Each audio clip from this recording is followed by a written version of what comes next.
Bonjour à tous, nous sommes le lundi 9 mars 2026, il est 11h08, vidéo pour le lundi 16 mars 2026. Alors avant de commencer cette vidéo qui, vous l'auriez compris, est la 57e archive de MotoGP avec le Grand Prix Moto du Portugal 2001, je souhaite, avec un tout petit peu de retard, même si je l'ai déjà dit hier, un agréable et un bon anniversaire à Vivi Disney. Alors vous allez me dire qui est son vrai prénom, si c'est Vivi. Eh bien ça, je ne sais pas, ça c'est personnel puisque je lui ai même pas demandé, donc pas la peine que je vous dise la réponse. Donc voilà, avec un petit peu de retard puisque effectivement, c'était son anniversaire hier, il avait fêté ses 16 ans, et oui, il est quand même assez jeune, vous allez me dire, est-ce que c'est le plus jeune de mes amis? Eh ben, on pourrait le dire. Et donc, bon anniversaire Vivi Disney, même si je te l'ai déjà dit hier, eh bien, même si, et avec un peu de retard, que je l'espère, mes abonnés vont te souhaiter un bon anniversaire à toi. Et donc, voilà. Alors donc, reprenons. Grand Prix Moto du Portugal 2001, archive de MotoGP numéro 57, comme je l'ai dit. Il a eu lieu du vendredi 7 septembre 2001 au dimanche 9 septembre 2001. Et c'est le 620e Grand Prix Auto Championnat depuis 1949. Donc voilà, on va faire la présentation des nouveaux pilotes et on commence avec la catégorie 125. Malheureusement, je n'ai pas d'informations sur eux puisque, vous l'auriez compris, c'est essentiellement des Portugais. Alors nous avons Joao Pinto, Ricardo Tomé, José Monteiro et José Luis Nion. Deux José, hein, un espagnol, un portugais et deux autres portugais qui ne sont pas José. Vous allez voir qu'en 250, il y aura également de nouveaux pilotes qui s'appelleront José. Mais bon, au niveau des wildcards et des remplaçants, nous avons comme wildcard José Luis Nion, José Leite, pardon, José Monteiro, Joao Pinto et Ricardo Tomé. Ouais, au niveau des wildcards, il y a quand même pas mal de José, il y en a 3, ce qui est quand même pas mal. Et au niveau des remplaçants, nous avons 2, Adrian Arugo qui remplace Philippe Hafneger et Jachal Bush qui remplace Jarno Müller. Donc voilà, je n'ai rien oublié normalement. Si c'est le cas, on va passer au résultat de la première séance d'essai libre et la position de Dani Pedrosa, bien évidemment. Alors je rappelle que certes vous voyez Daniel Pedrosa, mais je dis Dani Pedrosa exactement. Alors pour cette première séance d'essai libre, il est 9e à 1 seconde 618 millième du meilleur temps. Voilà, on va passer au résultat de la première séance de qualification libre.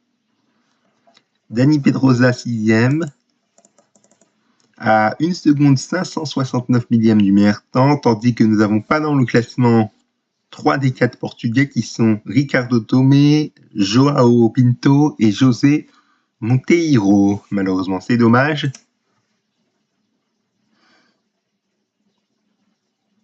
Allez, on va passer maintenant au résultat de la deuxième séance d'essai libre, avec Dani Pedrosa qui est 14e à 1 seconde 638 millième du meilleur temps.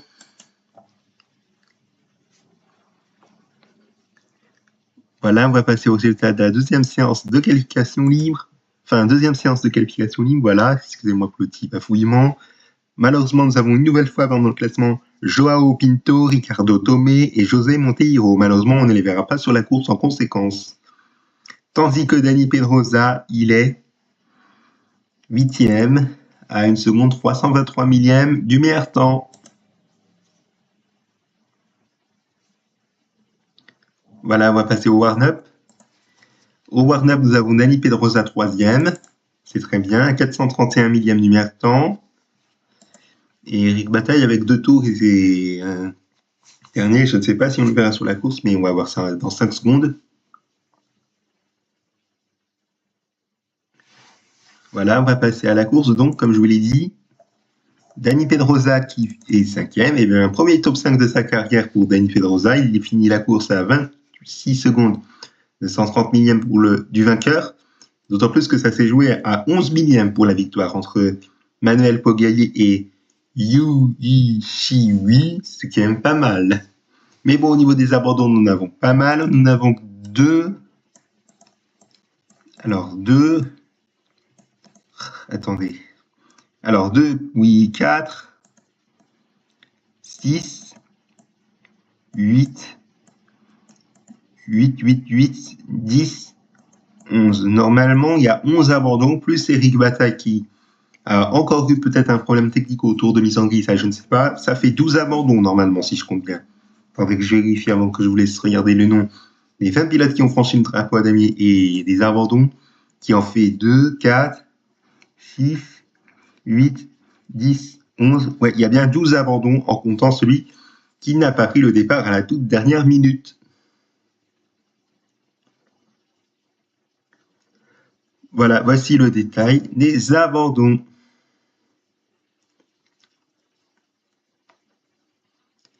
Allez, on va passer à la catégorie 250 maintenant. Alors, en 250, avant de vous montrer les résultats de la première séance d'essai libre, nous avons comme nouveau pilote, oups, excusez-moi. Alors, comme nouveau pilote, nous avons, José Estrella, Michael Garcia et Javier Diaz. Malheureusement, je n'ai pas d'informations sur ces trois nouveaux pilotes, donc c'est dommage.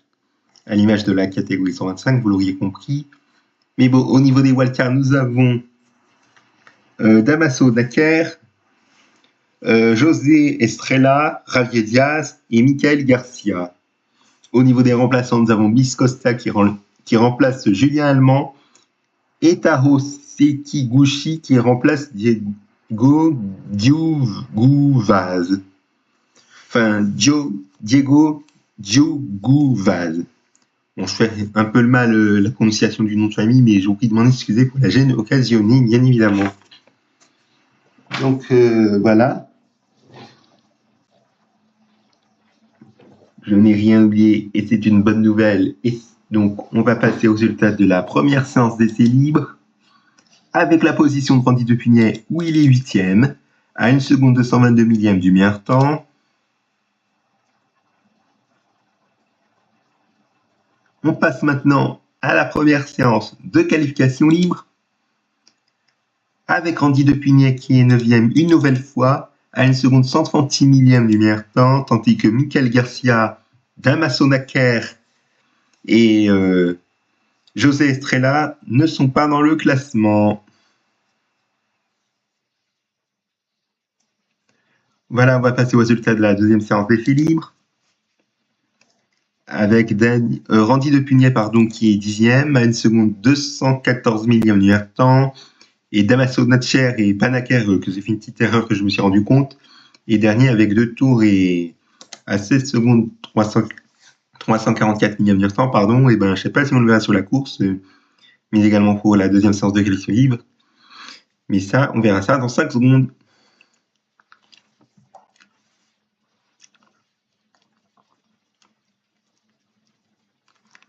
Voilà, on va passer aux résultats de la deuxième séance de qualification libre, voilà.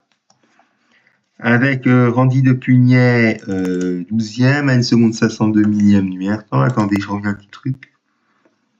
Ouais, c'est bon, je l'avais dit, la position de Randy Depugnet à la deuxième séance d'essai libre. Tandis que Damaso Daker et José Estrella, malheureusement, ne sont pas dans le classement et on ne les verra pas pour la course. Donc, c'est dommage.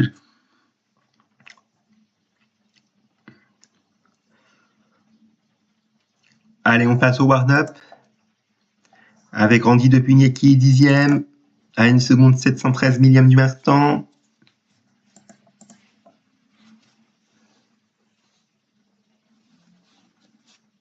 Voilà, et avant de passer à la course et à la deuxième séance ici, vous avez vu que Damaso Daker était quand même classé malgré le fait qu'il soit de la décasse qu'on lui attend. C'est ça que je voulais dire, mais que je me suis rendu compte. Donc voilà. Alors, donc, on va passer à la course. Nous avons 22 pilotes qui ont franchi le drapeau à damier, dont Randy Depugnet qui est malheureusement hors des points.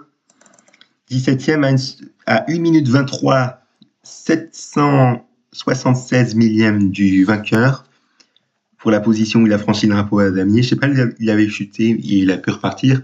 Mais bon, on va voir ça dans le détail des abandons dans un tout petit instant.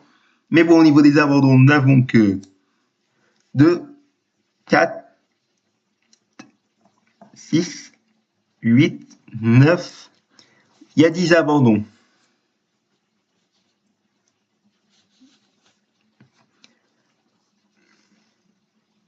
Voilà, si vous avez regardé le nom des 10 abandons et des 22 pilotes qui ont franchi le drapeau d'Ami, voici le détail des abandons. Mais juste avant, vous l'avez remarqué que Luis Costa, qui a fini la course avec un tour de retard, il devait finir normalement troisième s'il n'avait pas un tour de retard. Vous allez me dire encore dire.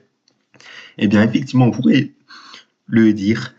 Mais bon, voici le détail des abandons où effectivement, Randy Depugnet a chuté, mais il a pu repartir. Donc, c'est dommage pour Randy Depugnet.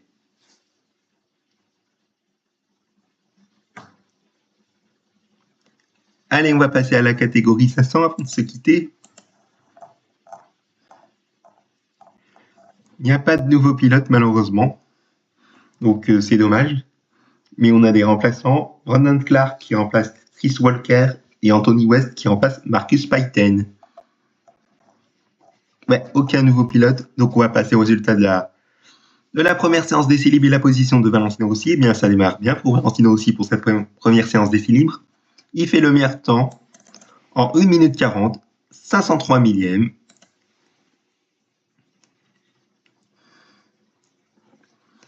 Voilà, première séance de qualification libre maintenant. De nouveau le meilleur temps pour Valentino Rossi. 1 minute 40, 389 millièmes. Et Brandon Clark, pas de chrono, mais on le verra sur le reste du Grand Prix, je vous le rassure.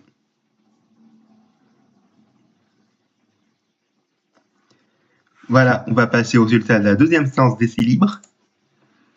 Avec Valentino Rossi, encore meilleur temps. En 1 40, 371 millièmes du meilleur. Enfin, comme chrono, si je veux dire, pardon, pas de meilleur temps. Mais bon, c'est comme il a fait le meilleur temps, il n'y a pas de peine de dire s'il a combien de millièmes ou de secondes de meilleur temps, donc voilà. Mais bon, on dit que l'idole de Valentino Rossi, qui est Nori Kabe ou Nori Fumé Abe, n'a pas fait trop et on le verra aussi sur le reste du Grand Prix.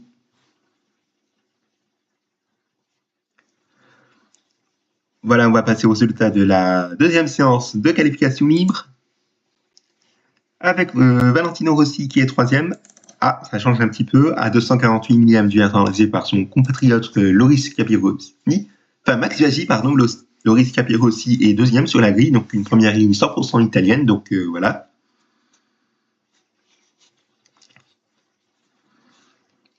Allez, on va passer au warm-up. Deuxième pour Valentino Rossi, à 28 millièmes de son compatriote qui a fait le meilleur temps, qui est Max Biaggi, et Alex Rivellet, pas de chrono, mais on le verra pour la course, donc pas de panique. Voilà, on va passer à la course, donc. Nous avons 15 pilotes qui ont franchi le drapeau damier et 7 abandons, et Valentino Rossi fait la victoire, comme vous pouvez le constater.